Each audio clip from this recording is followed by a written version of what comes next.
The old radishes are growing. We got a problem with our power strip for our computer. It's been sitting down on the floor down there.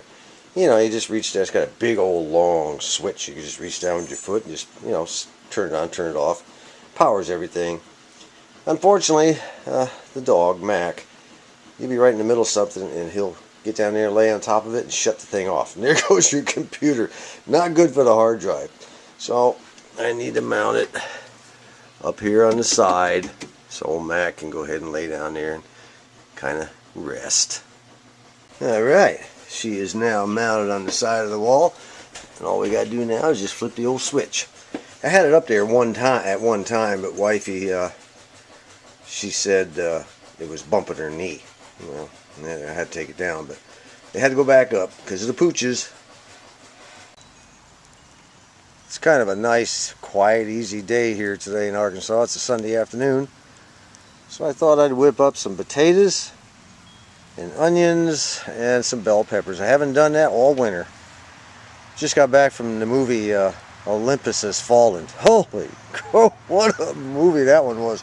You know, I gotta have something nice and calm to unwind me after that one. I love movies where you come out of the theater exhausted, you know you've got your money's worth. Oh, that Olympus Has Fallen was great. You know, and right after seeing G.I. Joe the day before. Oh, good stuff. For all of you hardcore health types out there, I want you all to know that today we're cooking in Wesson oil. No lard, just Wesson oil. You know, I saw a bumper sticker the other day. It says, eat right, exercise, die anyway. You know, there's a lot of truth to that. And they're growing. You know, by now I had planned to be a retired man. But the way our country's going with the economy and everything, I never, you know, it was just terrible timing. It couldn't have come at a worse time, right when I was getting ready to retire. So now I'm stuck until things either shake out, iron out, or go away. I'm not sure what it's going to be. Anyway, so meantime, I can only enjoy this sort of thing on the weekends instead of every day.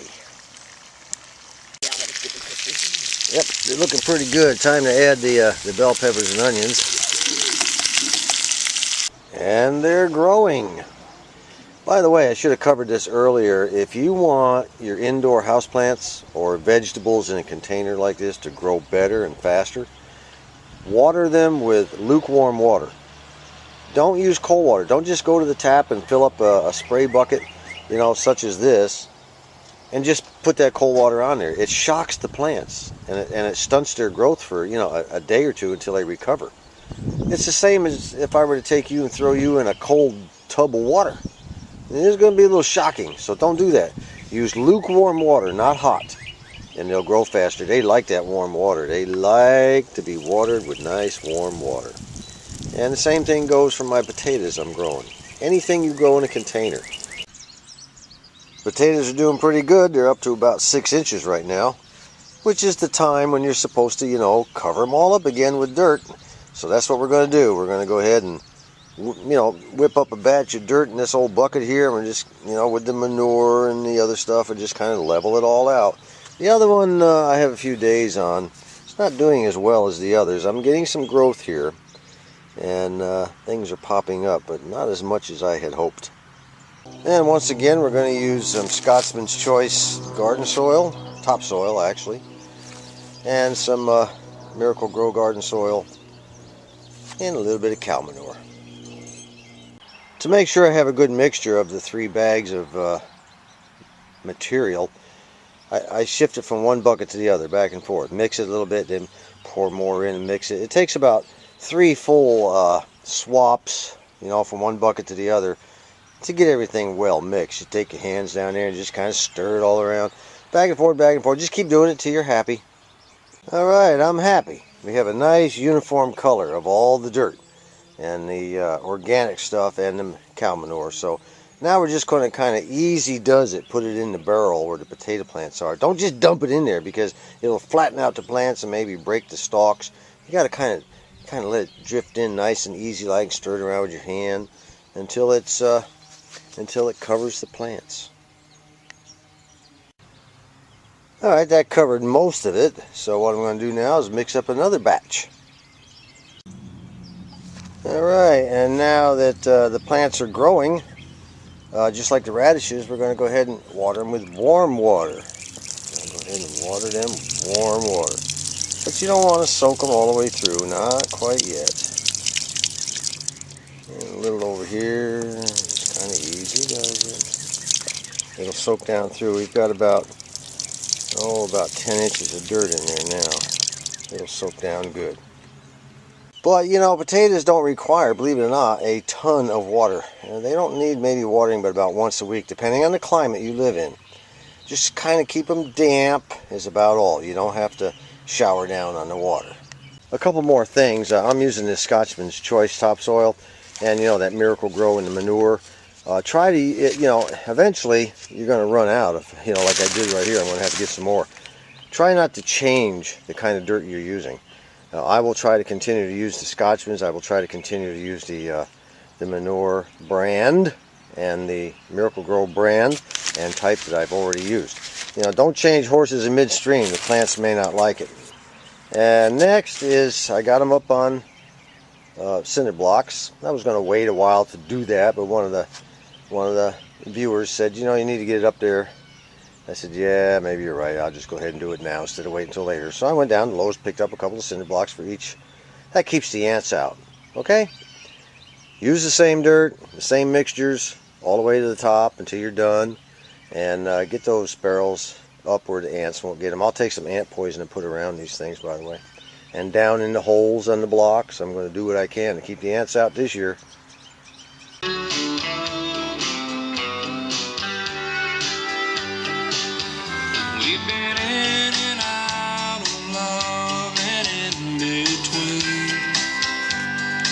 Now, one of my subscribers said, you know, John, you could have let us have a peek inside, you know. So, all right, okay, I'll give you a peek. That's it. All right, you got your peek. I don't want to hear any more complaints.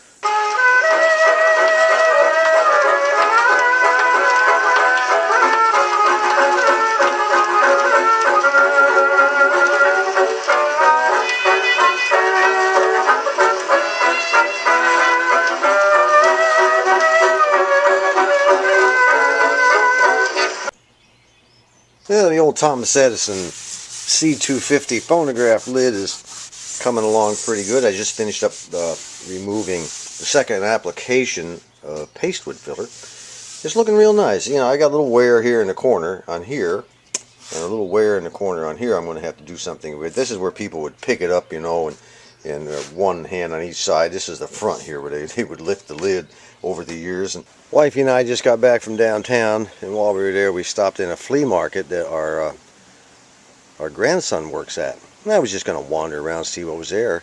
And in the glass case they had this Sencor marker generator, sweep marker generator. It's a 158, SM158, and they also had this, it was a matching set some guy had brought in, the CR143 CRT tester. Not bad. It's not in bad condition. They're a little dusty, as you can see. I'm going to clean that up. I'm going to take the inside apart and clean all that up and everything, get it looking real good. But it has a lot of the connectors are all here for both the color. I think there's like 9 different connectors all total. So that's not bad. Got a little book. There may be a supplemental to it. I don't know. Just wanted you to see what I picked up. I walked in, I saw them in the case, and I said, I wonder, you know, did I take a chance on this stuff, you know? So I told the guy, I said, what are you asking for this? He said, well, I'm going to have at least $20 a piece. And I said, I'll give you 10. And he said, I'll take it. 10 a piece. I thought it was worth the risk, you know?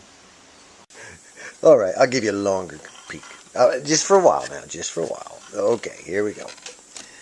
These are the 3 capacitors I replaced. This one, and this one. This was a 1500, 250, and a 100 microfarad. The 250 had the positive lead either blown out of it or somehow melted out of it. I mean, it wasn't even connected. It was only hooked in there by the negative lead. And this is your FM section, and you know, it's just the standard stuff. For those of you, it also has its own power transformer, by the way. And for those of you, you know, are just coming into our hobby, this is a PCB you're looking at. All this stuff here, PCB, printed circuit boards. This is the forerunner to it. Later on, of course, they came out with very, very fine runs. Each of these is called a run. And each place that a lead comes through and solders, that's called a pad. A pad, P-A-D. Okay? The forerunner to the PCB. And it even says RCA right on it. Look at there. Look at that. Dial cord. In case anybody's needing some dial cord information on this particular radio, it comes off of the hook here, down through here, goes around, up to this wheel right here, then it goes back into there, and then comes back out to this brass thing right here. It goes about 4 times around that brass thing. And then it comes down around the wheel and across here and back up in. Piece of cake. Hope you liked your peek. And they're growing. They got a little wilted last night. The temperature went down a little bit. It's supposed to go down even colder tonight. I better take them inside tonight. For those of you who've never seen one of these, this is called an RCA Nuvistor. And it's a triode tube, and it's a 6CW4. Now, of course, the 6CW4 also comes in a glass tube, but this is RCA's answer to the initial, you know, uprising, upspringing onset of the transistor era. This thing was designed in 1959. It was they came out mostly in triodes.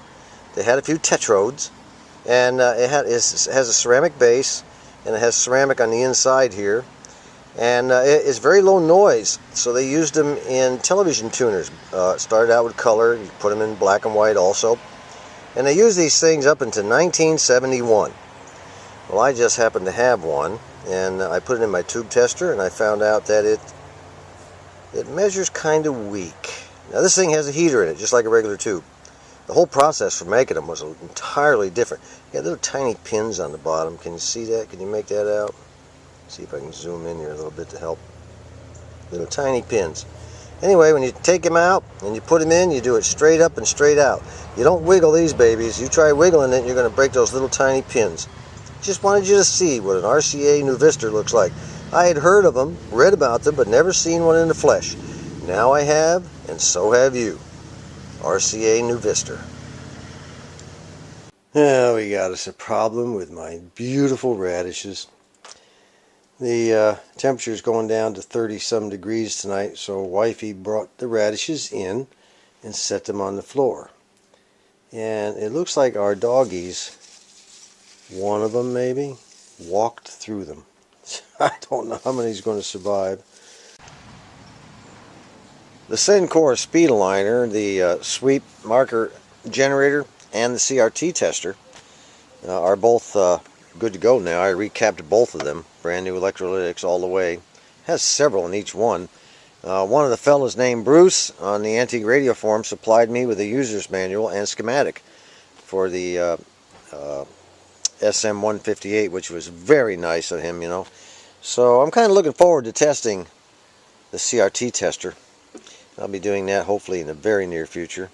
But even when I'm done, I'm not certain I'm going to be keeping this one. I'll probably keep that one. But I already have two CRT testers. I think I might have a place, a nice home for that to go to in the future. It all depends on what happens.